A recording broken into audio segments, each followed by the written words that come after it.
अगर तुम हॉरर के शौकीन हो तो ये कहानी तुम्हारे लिए है।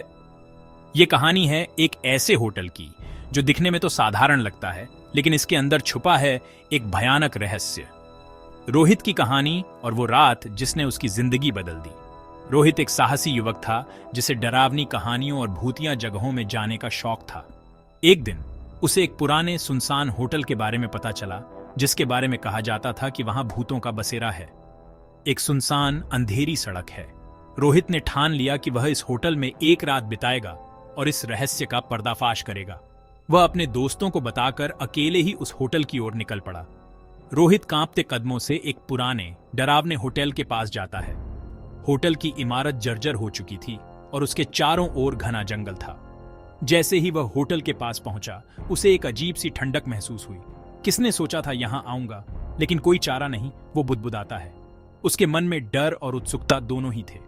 उसने खुद को संभाला और होटल के अंदर जाने का फैसला किया। दरवाजा अपने आप खुल जाता है। रोहित ने दरवाजे को धक्का दिया और वह धीरे धीरे खुल गया। अंदर का दृश्य और भी डरावना था।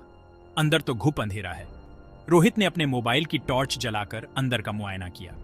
हर कोने में धूल और जाले थे और हवा में एक अजीब सी बदबू थी। रिसेप्शन पे एक बूढ़ा आदमी चमकती काली आंखों वाला उसका स्वागत करता है। वह आदमी बहुत ही अजीब और डरावना लग रहा था। उसकी आंखों में एक अजीब सी चमक थी जो रोहित को और भी डरा रही थी। वेलकम, रात भर रुक रहे हो? उसकी आवाज रहस्य से टपकती है। रोहित ने हिम्मत जुटाकर कहा, हाँ, बस एक रात के लिए।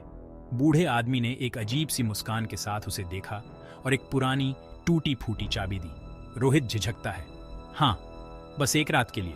उसने चाबी ली और अपने कमरे की ओर बढ़ा। हर कदम के साथ उसका दिल तेजी से धड़क रहा था। रिसेप्शनिस्ट उसे एक टूटे फूटे कमरे की चाबी देता है। चाबी बहुत ही पुरानी और जर्जर थी, जैसे कि वह कई सालों से इस्तेमाल में नहीं आई हो। कमरे के अंदर बदबू और ठंड है। रोहित ने कमरे का दरवाजा खोला और अंदर कदम रखा। कमरा बहुत ही गंदा और ठंडा था। हर कोने में धूल और जाले थे और हवा में एक अजीब सी बदबू थी। जैसे ही रोहित बिस्तर पे बैठता है, दरवाजे पे खरोंच की आवाजें शुरू होती हैं। वह चौंक गया और दरवाजे की ओर देखने लगा। खरोंच की आवाजें धीरे धीरे तेज हो रही थी। कौन है? वो जोर से पूछता है। उसका दिल तेजी से धड़क रहा है। दरवाजा धीरे धीरे खुलता है। रोहित ने हिम्मत जुटाकर पूछा, कौन है? लेकिन कोई जवाब नहीं आया।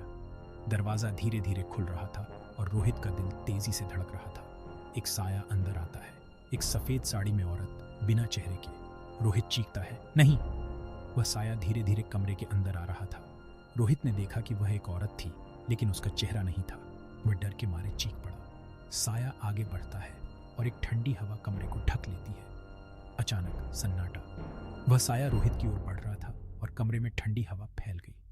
अचानक सब कुछ शांत हो गया। सुबह आती है, दरवाजा खुलता है। रोहित ने देखा कि सुबह हो चुकी थी और दरवाजा खुला हुआ था।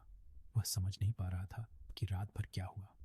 रिसेप्शनिस्ट रोहित का खाली बिस्तर देखकर डरावनी मुस्कान से कहता है, हर रात एक नया शिकार। उसकी आवाज में शैतानीपन है। रिसेप्शनिस्ट ने रोहित के खाली बिस्तर को देखा और एक डरावनी मुस्कान के साथ कहा, हर रात एक नया शिकार, हर रात एक नया शिकार। उसकी आवाज में शैतानीपन है। उसकी आवाज में एक अजीब सी शैतानीपन थी जो रोहित को और भी डरा रही थी। ये थी भूतिया होटल की मिस्ट्री। ये कहानी यहीं खत्म होती है, लेकिन इस होटल का रहस्य अभी भी बरकरार है। क्या तुम एक रात रुकने की हिम्मत करोगे? अगर हाँ, तो तैयार रहो एक ऐसी रात के लिए जो तुम्हारी जिंदगी बदल देगी। क्या तुम एक रात रुकने की हिम्मत करोगे? अगर हाँ, तो इस होटल में तुम्हारा स्वागत है। लेकिन याद रखना, यहाँ हर रात एक नया शिकार होता है। क्या तुम अगले शिकार बनने के लिए तैयार हो?